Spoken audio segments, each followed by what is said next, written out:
Guys, I want to explain something else. Like I said earlier in my previous video, in the beginning, God made life easy. He made Adam and Eve. He made, you know, if you read, everything was going to eat the plants. We were going to live forever. We were eternal beings. We were sons of God. And He made us different because He Himself made us through the Word, which is Jesus Christ. If you read the Bible, you will pick up on the little phrases. Again, it's like Revelation. Most people don't understand Revelation. If you don't understand Revelation, it's because you don't read the Bible. If you read the Bible and you know the Bible, you can quickly pick up the patterns and you see which words belong where, and all of a sudden the whole book just makes sense. And that's what God says. Invest in me and I invest in you. But I'm derailing, and you know, I'm in a sense like Paul here, because I have all this information and I honestly don't know how to just stick to a topic and get through and explain something. But I want to explain something, and I'm going to just briefly run through the whole thing so that we just have a little bit of a better understanding about God and what His true intent was for this whole thing. Because even myself, as I've gone through what I've been experiencing the last couple of days, same as Job, I kept asking God, why my family? If you know my history, if you know where I come from, I've asked Him, why my family? Why not me? Just take me rather and leave my family alone. And it's not God, it's the wicked one, it's Satan, and it's what he imposes, and then he uses the family because that's maximum damage. That's where he can hurt you the most. And all of a sudden, I've changed my life, I've changed my heart, I've changed my ways, I've changed everything about me and how I think and how I operate and how I do. And the only way to hurt me now is to use my family against me. And I was thinking about this a lot. And in the beginning, God made the heaven and the earth, and He said everything was perfect, it was perfect, it was perfect, and He made man. And the thing is, God, I had this thing on in my comments where I questioned the guy where he claims that God doesn't exist, and he goes and he finds little nitty-gritty things in the Bible, and he says it's inconsistencies. Yeah, there are inconsistencies. The thing has been written by men over a couple of thousand years, and it's been changed, and the Vatican took hold of it, and the Catholic took hold. It's a disaster. The problem is that the storyline's stuck. The whole story tells the same thing. And yes, there are you will find contradictions if you really look for it, but it's like I give you one contradiction in I think it's 2 Kings and 2 Chronicles. One of the prophets in one place is 42 and the other place is 24. It doesn't matter, because does it tell the same story? What are the chances of 2 individual writers writing about the same thing? But anyway, now you see, this is what I'm telling you guys about with Paul, and that's why it's so difficult to understand Paul, because he writes all over the place. And I'm the same. I can't stick to a topic. I want to explain something to you. So, in the beginning, God made this whole thing. And He wanted it perfect. And He wanted people. He wanted friends. Like, He called Abraham my friend. Because Abraham utterly, utterly believed in Jesus. And in God.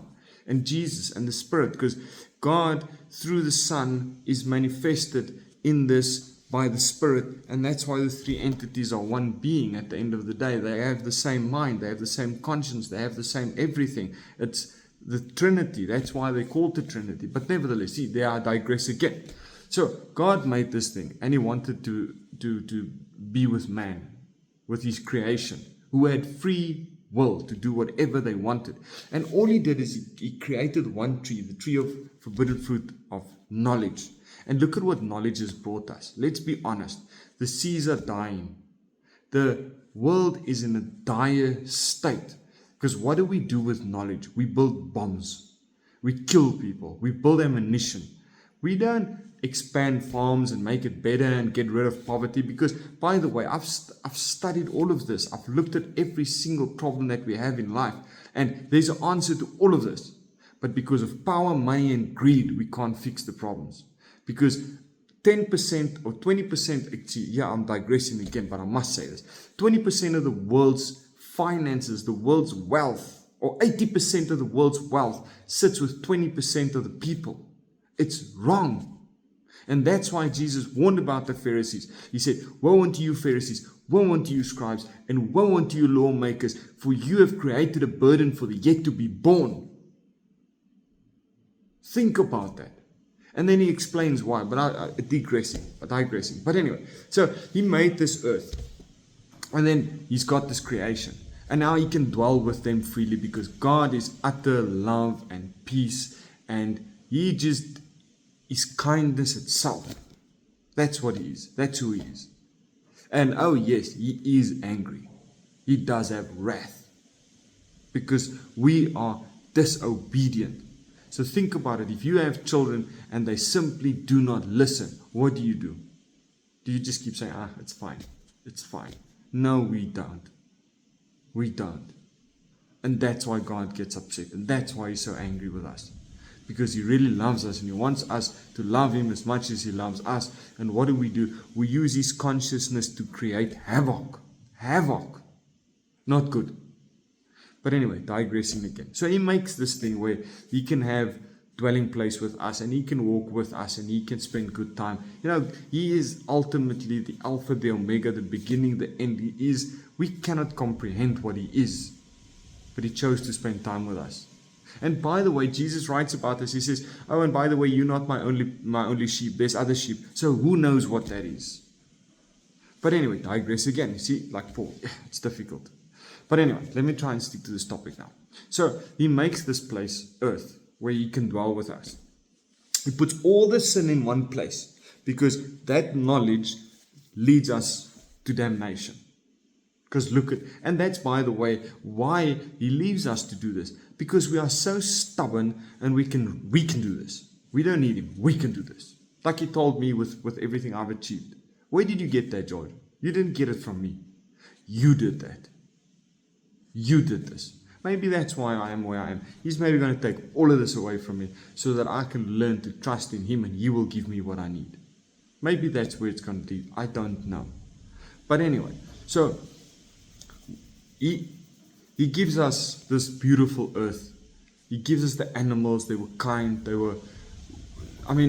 Adam slept with the lions. Imagine sleeping with a lion, holding a lion. How nice would that be? I touched a cheetah once, and it's an amazing feeling.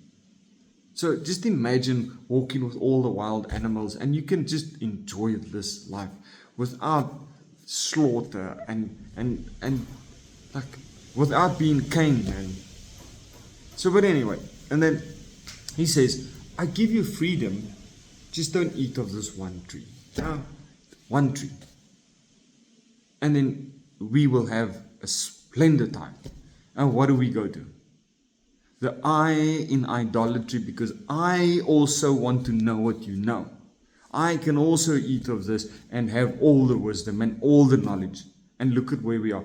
The first domino started falling and it's utter chaos now. I watched this video about Elon Musk and what's happening in that state where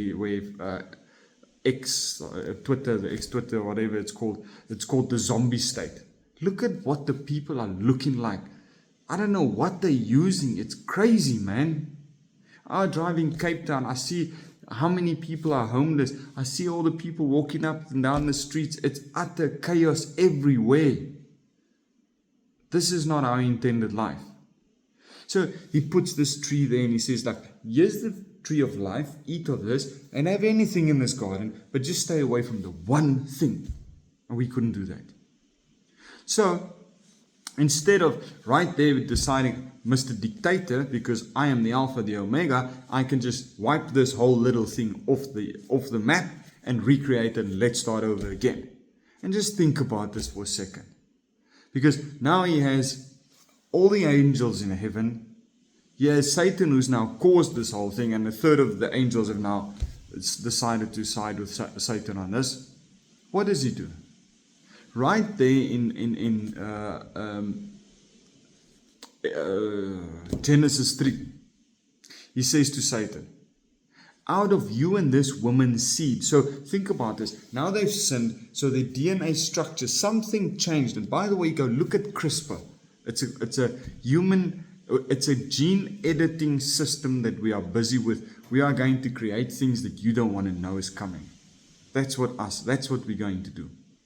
So in there, you will see that we've got genes in our bodies that have been switched off. it's switched off. So we are something else. The flesh can do a lot more than it's capable of right now. Soon, with AI and all its abilities, all those things will be switched back on, and heaven knows what we will be able to do.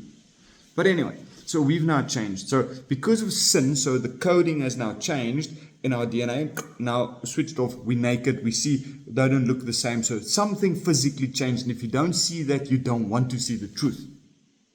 So now we are changed. And he says to Satan, out of you and this woman's seed, my son will be born one day, and he will trample on your head. So right there he puts the salvation plan in place. So no dictator, like some of my critics have been saying, he's a dictator God. No, he's not. Because he hung himself on the cross without getting upset. Knowing that he had all the power, he had all the might, he could have stopped at any given time. He did not. So right there, he knew that he was going to experience one of the worst pains in human history, by the way. Go read up about the cross and how bad that crucifixion was. It was horrific. So right there he makes a decision. And then you go read the Bible and he says, I will take 5 steps down. So I will get off my crown. I will get out of heaven. I will get onto the earth. I will get onto the cross. And I will get under the earth. So 5 steps down. From the Most High to death. And then Satan writes, I will exalt myself above the Most High. So I will run this show. And then he runs the show. Now he's been running the show for a long time. Because if you read Job, God asks him, asks Satan, so where have you been? He says, no, I've been up and down earth, tampering with your people here. And then he says, look at my righteous man Job. So there is proof that he was up and down heaven and earth. So he was in between the dimensions, or whatever this thing is called. Because different people have different beliefs. Doesn't matter what you believe. There's a heaven and there's an earth, and heaven and earth are intertwined. So now he's sitting back. He's allowing this. But he's given us choice again, because he's chosen righteous people. And he started writing the Bible. And he showed people how to live right in this corrupt system.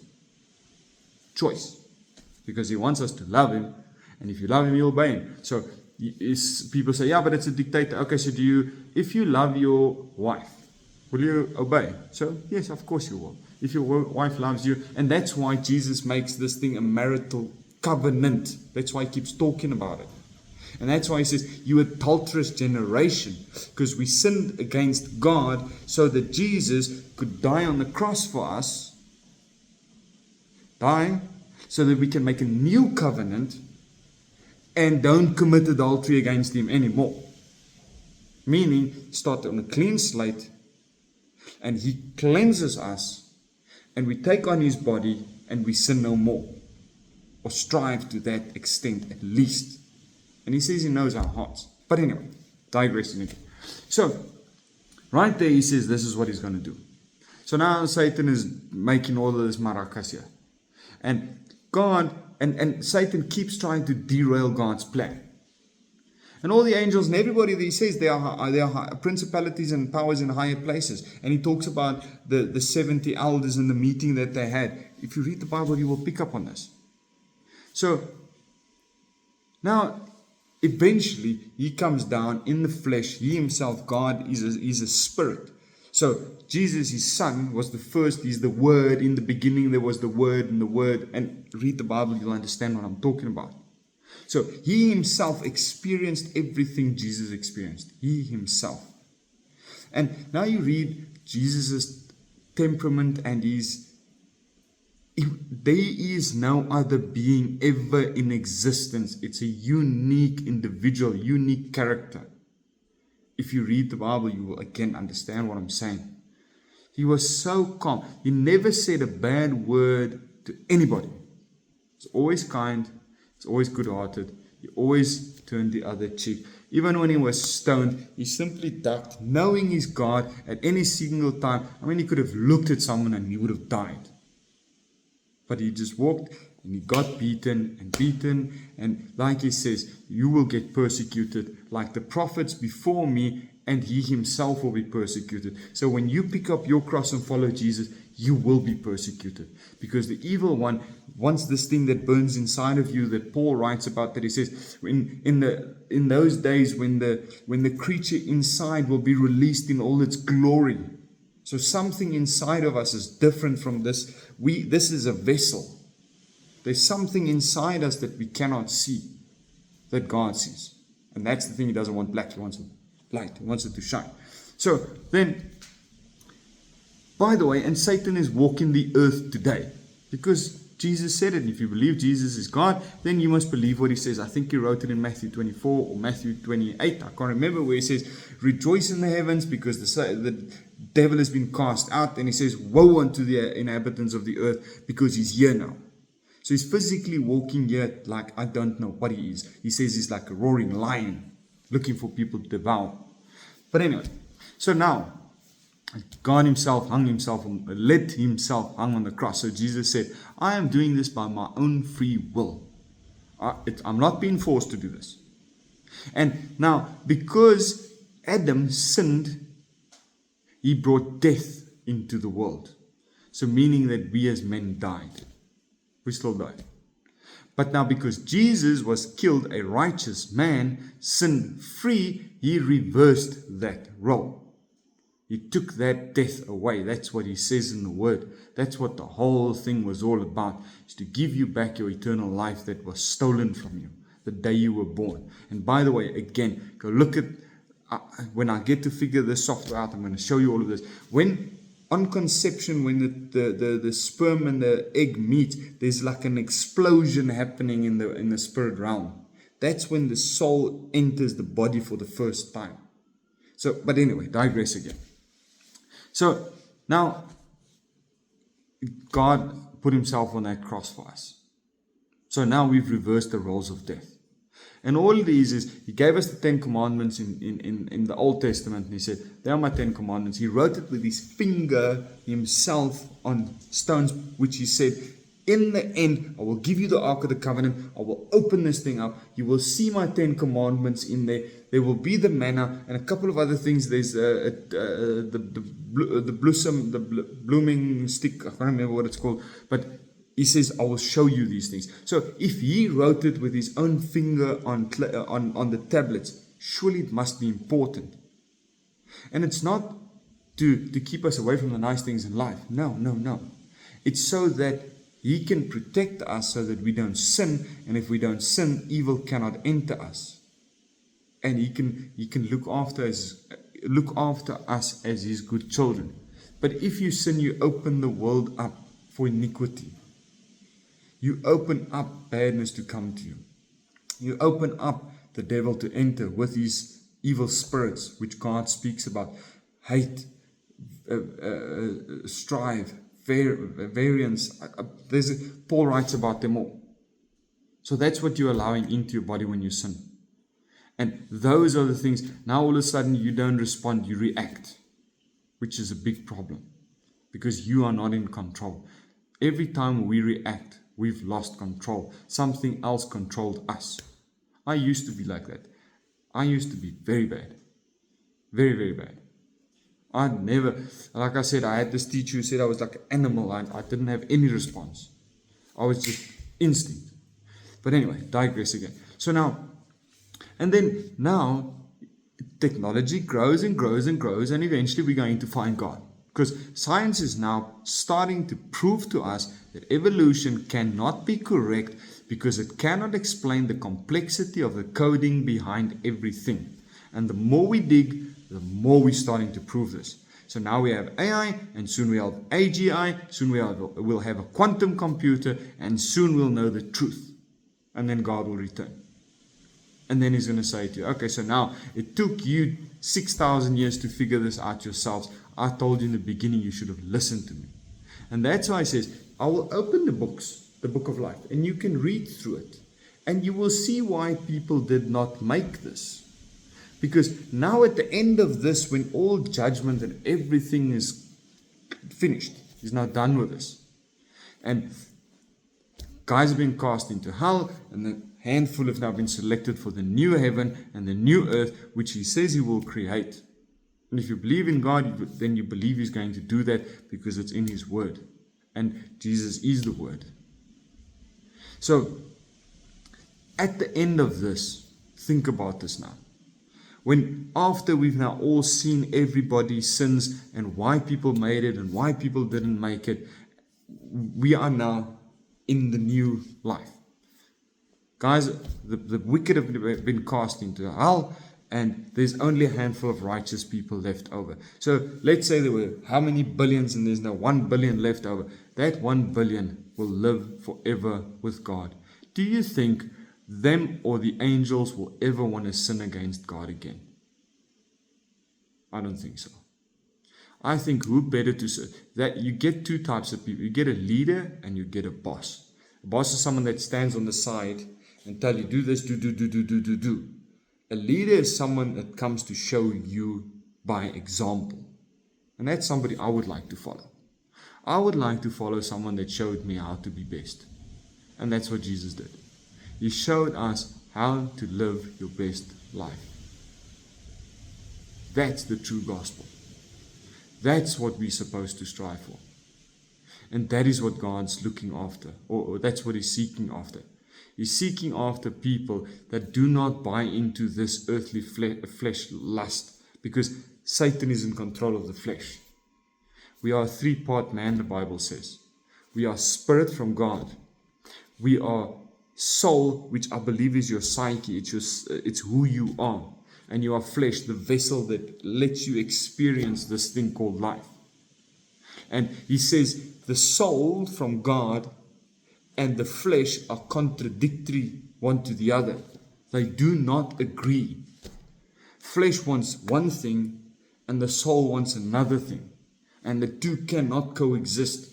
Lest you find God and Jesus and He washes you with His blood and you are cleansed from the inside out, and then so you have two ways. You can either live by the flesh and you corrupt the soul, or you live by the soul and the flesh will just do what's right.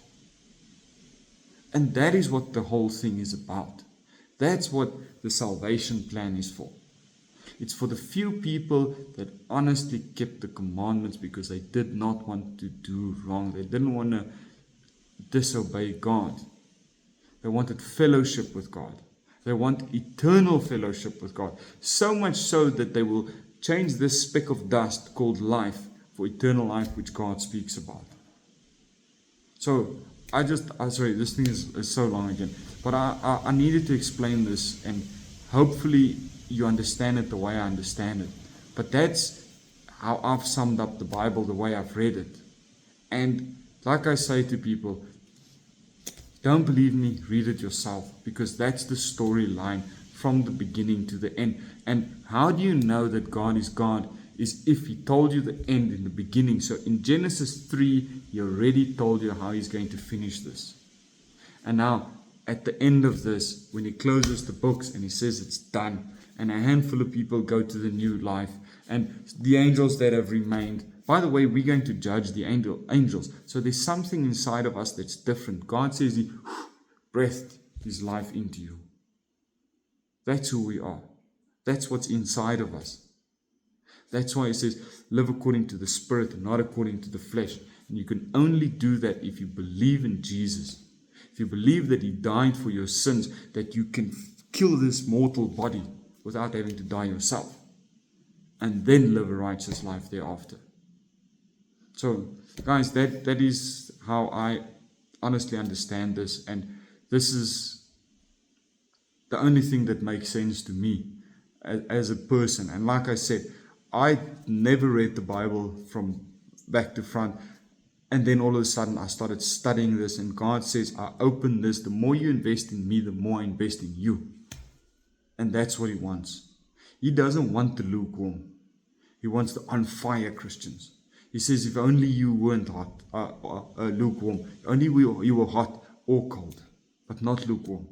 And all of us that go to church on every Sunday, which again, I don't know if it's the right thing, because there are 10 commandments, and God said you rest on the 7th day, and the pagan worship changed the 7th day. They changed the calendars. The 7th day is Saturday.